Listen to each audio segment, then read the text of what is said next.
నమస్కారం సార్. నమస్కారం సార్, సత్యమూర్తి గారు, ఇప్పుడు రాష్ట్రంలో ప్రధానంగా ఒకటే చర్చ నడుస్తుంది. కూటమి ప్రభుత్వం ఇచ్చిన హామీలన్నిటి కూడా ఒకదాని తర్వాత ఒకటి నెరవేర్చుకుంటూ వస్తుంది. కానీ వైసీపీ మాత్రం ప్రతి హామీ తర్వాత ఏదో ఒక ప్రచారాన్ని తెర మీదకు తీసుకొచ్చి దాన్ని ఫెయిల్ చేయాలని చూస్తుంది. సో అసలు ప్రజల అభిప్రాయం ఏ విధంగా ఉంది? మరి ఇచ్చిన హామీలను నిజంగానే కూటమి ప్రభుత్వం అమలు చేస్తుందా? నాకు అంటే మీరు ఇంట్రడక్షన్ చెప్తూ ఉంటే నాకు ఒక విషయం గుర్తొచ్చింది. మా ఊళ్ళో మా లారీల వెనక ఒకటి రాసి ఉంటుంది, నన్ను చూసి ఏడవమాక అని. ఇంకొక కొంచెం భావుకత ఎక్కువ ఉన్న వాళ్ళు నీ ఏడుపే నా విజయానికి తొలిమెట్టు అని రాసుకుంటారు. అంటే కొంచెం కవి హృదయం ఎక్కువ ఉన్నవాళ్ళు.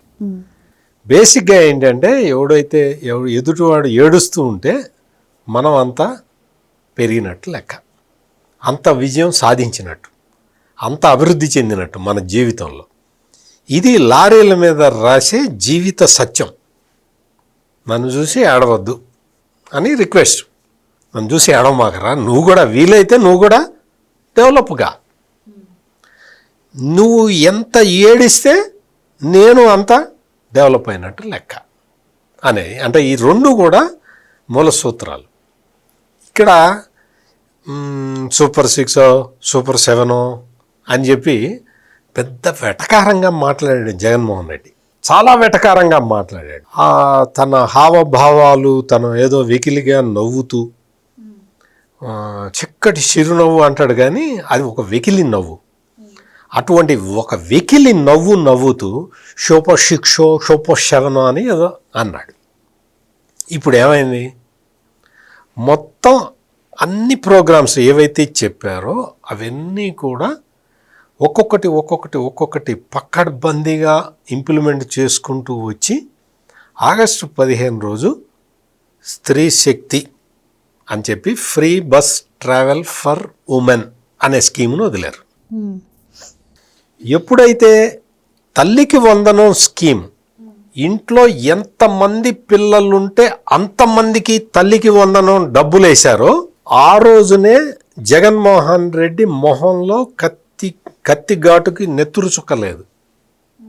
అంటే అసలు అతనికి ఏం మాట్లాడాలో అర్థం కాల, ఏం చెప్పాలో అర్థం కాల. అందుకని ఏం చేశాడు అంటే కొన్ని ఫేక్ అకౌంట్లు పెట్టి ఒక తల్లికిట 67 మంది పిల్లలు ఉన్నారట, ఒక తల్లికిట 108 మంది పిల్లలు ఉన్నారట, ఇవన్నీ తెలుగుదేశం వాళ్ళు తింటున్నారని ఒకటి పెట్టాడు. పెడితే గవర్నమెంట్ క్లారిఫికేషన్ ఇచ్చింది. అవి ఏంటి అంటే ఈ అనాథ పిల్లలు ఉండే ఆశ్రమాలు ఉంటాయి కదా, వాటికి కేర్ టేకర్ పేరుని, అంటే ఆశ్రమాలని కేర్ టేక్ చేసే వాళ్ళని, వాళ్ళ పేరు వీళ్ళకి తల్లి పేరులో పెడతారు. ఫాదర్, మదర్, గార్డియన్ అని ఉంటుంది కదా అందరికీ. ఈ తల్లికి వందనం ఇచ్చేది మదర్కి, మదర్ పేరు మీద. మదర్ లేకపోతే ఏం చేయాలి? గార్డియన్. ఆ గార్డియన్గా అక్కడ పనిచేసే ఆయానో అకౌంట్కి లింక్ చేసి వాళ్ళ పేర్లు పెడితే ఒక తల్లికి 108 మంది పిల్లలు ఉన్నారట, అది ఇది అని చెప్పి తప్పుడు వార్తల్ని స్ప్రెడ్ చేసింది ఈ వైఎస్ఆర్ కాంగ్రెస్ పార్టీ. తీరా చూసి గవర్నమెంటు మొత్తం అన్ని లెక్కలు చెక్ చేస్తే అప్పటికి వాళ్ళకి డబ్బులు పడలేదు. కలెక్టర్ తనిఖీ చేసి దాన్ని ఓకే చేయాలి, చెయ్యలేదు. అవన్నీ ఎప్పటి లెక్కలో తెలుసా? జగన్మోహన్ రెడ్డి ముఖ్యమంత్రిగా ఉన్నప్పటి లెక్కలు అవి. వాటిని మళ్ళీ ఫ్రెష్గా కలెక్టర్లు విజిట్ చేసి చెబితే తప్ప ఇవ్వము అని గవర్నమెంట్ చెప్పింది, డిక్లేర్ చేసింది. ఆ పాత జగన్మోహన్ రెడ్డి టైంలో ఆ డబ్బులు తిన్న లెక్కలను తెచ్చి ఇక్కడ పెట్టి కూటమి ప్రభుత్వాన్ని బదనాం చేయటానికి, తల్లికి వందనం స్కీముని ఒక నిర్వీర్యం చేయటానికి రకరకాల ప్లాన్లు వేశారు. నేను చెప్పింది ఒకటే కుట్ర గురించి చెప్పాను నేను. ఇప్పుడు ఈ స్త్రీ శక్తి పథకం వచ్చింది, ఫ్రీ బస్సు ట్రావెల్. రకరకాలుగా దీన్ని డిఫ్యూజ్ చేయటానికి ఎట్లా ముందర ఏం చెప్పారు? మొత్తం చంద్రబాబు నాయుడు మొత్తం రాష్ట్రం మొత్తం ఇస్తానన్నాడు. ఆ తర్వాత జిల్లాలకే పరిమితం. అప్పటికి ఇంకా స్కీమ్ ఇంప్లిమెంట్ కాలేదు, స్కీమ్ గైడ్లైన్స్ కూడా రాలేదు.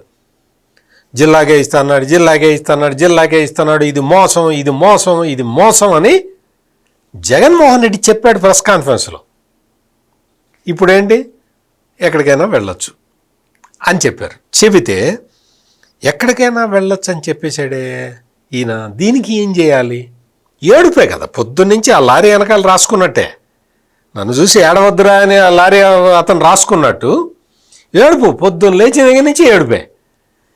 ఇప్పుడేంటి, లేదు లేదు 6 కేటగిరీల బస్సులే పెట్టారు, అట్టట్ట పెడతారు అని ఇప్పుడు ఇంకో కొత్త ఏడుపు. అంటే ఈ ఏడుపుకి, జగన్మోహన్ రెడ్డి పార్టీ నాయకుల ఏడుపుకి అంతు లేకుండా పోతున్నది. కానీ ప్రజలందరూ మాత్రం చాలా సంతోషంగా, ఫ్రీ సిలిండర్ 3 సిలిండర్లు ఇస్తే ఎక్కడిచ్చారు అంటాడు. నీకెందుకు ఇస్తారు?